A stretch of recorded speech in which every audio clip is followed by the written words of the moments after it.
بسم اللہ الرحمن الرحیم۔ السلام علیکم ورحمۃ اللہ وبرکاتہ۔ آج ہم سورۃ الواقعہ اس کا حرف بحرف ترجمہ اور آسان تفسیر پڑھیں گے بغیر گرامر کے۔ یہ سورت بھی مکی ہے اور اس کا بنیادی موضوع آخرت، جنت، جہنم، اعمال کی سزا جزا اور اس میں قیامت کی ہولناکیوں، انسان کی 3 اقسام کا بھی ذکر ہے، یعنی سابقون، اصحاب الیمین اور اصحاب الشمال، جنت اور جہنم کے انجام کا بھی تفصیلی ذکر ہے۔ اس کے مضامین سے جو پتہ چلتا ہے وہ یہ ہے کہ اس کا نزول خاص کر اس دنوں میں ہوا جب کفار مکہ قیامت کا انکار کر رہے تھے، اور اس میں قیامت کی حقانیت کو مضبوط دلائل کے ساتھ پیش کیا گیا ہے۔ روایات میں ہے کہ ابن عباس رضی اللہ تعالیٰ عنہ سے مروی ہے کہ جب مشرکین نے قیامت کے وقوع میں شک کا اظہار کیا تو یہ صورت نازل ہوئی تاکہ ان کے شک و شبہات کو دور کیا جائے۔ حضرت عثمان رضی اللہ تعالیٰ عنہ فرماتے ہیں کہ رسول اللہ صلی اللہ علیہ وسلم نے فرمایا، جس کو یہ پسند ہو کہ وہ قیامت کے دن کو ایسا دیکھے گویا اپنی آنکھوں سے مشاہدہ کر رہا ہے تو اسے چاہے وہ سورۃ الواقعہ پڑھے۔ روایت بہقی شعب الایمان میں یہ موجود ہے۔ سورۃ الواقعہ کے مضامین بھی انتہائی جھنجھوڑ دینے والے ہیں اور واقعی انسان کو عبرت حاصل کرنی چاہیے۔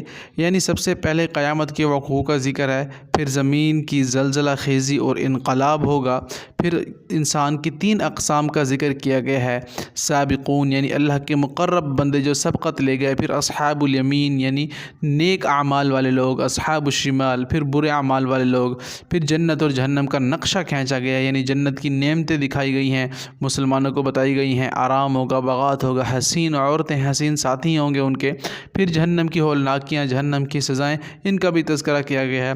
پھر اس کے بعد اللہ کی قدرت، توحید کی نشانیاں بیان کی گئی ہیں، رزق، پانی، آگ اور انسان کی تخلیق، ان سب چیزوں پر انسان کو خود غور کرنا چاہیے، اس کی تنبیہ کی گئی ہے۔ پھر آخر میں قرآن کی عظمت اور وحی کا بھی بیان ہے۔ مستند احادیث میں ہے کہ جو واقعہ صورت ہے یہ غربت سے بچاتی ہے انسان کو، یعنی فاقہ نہیں ہوتا اس کے گھر میں۔ حضرت عبداللہ بن مسعود رضی اللہ تعالیٰ عنہ فرماتے ہیں کہ رسول اللہ صلی اللہ علیہ وسلم نے فرمایا، جس نے ہر رات سورۃ الواقعہ پڑھی اسے کبھی فاقہ نہیں ہوگا۔ ابن عسکر نے اسے نقل کیا ہے۔ پھر صحابہ کرام کے معمول کیا تھا وہ بھی ہمیں پتہ چلتا ہے۔ عبداللہ بن مسعود رضی اللہ تعالیٰ عنہ فرماتے ہیں، مجھے رسول اللہ صلی اللہ علیہ وسلم نے حکم دیا تھا کہ میں اپنے اہل خانہ کو سورۃ الواقعہ کی تعلیم دوں۔ شعب الایمان میں یہ موجود ہے۔ تو کنکلوژن اور نتیجہ کیا ہے؟ یعنی سورۃ الواقعہ ایک بہت ہی دلچسپ صورت ہے، فضائل سے بھی بھرپور ہے، فاقہ سے بھی بچاتی ہے، اور اس کا بنیادی پیغام یہ ہے کہ انسان اپنی زندگی کے اعمال پر غور کرے، آخرت کی تیاری کرے اور اللہ کی نشانیاں دیکھ کر ایمان مضبوط کرے تو یہ صورت ایمان میں تقویت اور اعمال کی اصلاح کا ذریعہ بھی بنتی ہے۔ چلیں آئیے دیکھتے ہیں اور پڑھتے ہیں۔ بسم اللہ الرحمن الرحیم۔ اذا وقعت الواقعہ، اذا کا مطلب جب، واقع ہونے سے ہے، الواقعہ واقع ہونے والی، تو اس کو واقعہ سے تعبیر یوں کیا گیا ہے کیونکہ کفار و مشرکین انکار کر رہے تھے نا، جب ان کے سامنے وقوع ہو جائے گی، ان کو پتہ چل جائے گا جنت اور جہنم اور قیامت برپا کر دی جائے گی تو پھر وہ سمجھ جائیں گے گویا اب واقعہ ہو گیا ہے، اس لیے قیامت کو یہاں پر واقعے کے طور پر ذکر کیا گیا ہے۔ اذا وقعت الواقعہ، جب واقعہ ہو جائے گی، واقع ہو جانے والی یعنی قیامت آ جائے گی۔ لیسا نہیں ہے، لوقعتها اس کا واقع ہونا، کاذبہ کوئی جھوٹ، اس کا واقع ہونا کوئی جھوٹ نہیں ہے، کوئی اللہ تعالیٰ ایسی بات نہیں کر رہے، بلکہ یہ ایک سچ اور حق ہے جس نے واقع ہو کر رہنا ہے۔ جب واقع ہو جائے گی تو کفار اور مشرکین اس وقت افسوس کریں گے۔ خافضۃ الرافعہ پست کرنے والی ہے، الرافعہ بلند کرنے والی ہے۔ خافضہ پست کو کہتے ہیں، رافعہ رفعت اور بلندی، بلند چیز کو کہتے ہیں نا۔